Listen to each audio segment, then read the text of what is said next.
5 মাসের বাচ্চাকে কোলে দিয়ে স্ত্রী বলল, বাবুকে নিয়ে আপনি আগে আগে চলে যান, আমি সাঁতরে পাড়ে চলে আসব। আমি বললাম, না, একসাথে যাব, চলো। স্ত্রী বলল, আপনি বুঝতেছেন না কেন? যেটা বলি শুনেন, আপনি বাবুটারে নিয়ে আগে যান। স্পিড বোটে থাকা একজন বলল, ভাই আর একজনের জায়গা আছে, দ্রুত ওঠেন, আরো হাজার হাজার লোকদের উদ্ধার করতে হবে। আমি বললাম, ভাই আপনারা যান, পরের বার যখন আসবেন তখন স্ত্রীকে নিয়ে একসাথেই যাব। স্ত্রী রেগে বলল, আপনি এক্ষুনি যাবেন।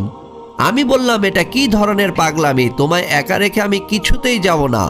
স্ত্রী বলল, বাবুর কথা ভেবে আমার কথাটা রাখেন, আপনার পায়ে পড়ি, অন্য বোট আসলে আমি সেটাই করে চলে যাব, নইলে সাঁতার দিয়েই যাব।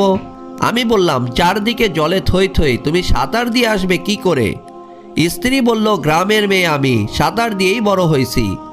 স্ত্রী এক প্রকার জোর করেই বোটে তুলে দিল। উঁচু স্থানে যাওয়ার পর ঘন্টার পর ঘন্টা কেটে গেল, স্ত্রীর দেখা নেই। বোটে করে শত শত মানুষ আসলো, তাকে নজরে পড়ল না। উদ্ধার কর্মীদের জিজ্ঞাসা করলাম, ভাই ওই গ্রামে বোট পাঠাচ্ছেন তো? তিনি বললেন, সেই গ্রামে বোট নিয়ে যাওয়ার পরিস্থিতি আর নেই, যতজনকে সম্ভব নিয়ে এসেছি। আমি বললাম, ভাই ওখানে আমার স্ত্রী আটকা পড়ে আছে। লোকটা বলল, 2-1 জনের জন্য তো যাওয়া সম্ভব না। এতটুকু বলে ওনারা আবার রওনা হলো উদ্ধার করতে।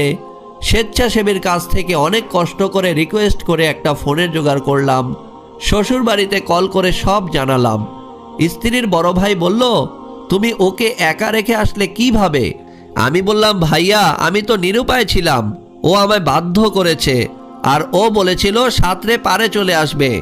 বড় ভাই বললেন, আরে ও তো সাঁতারই জানে না।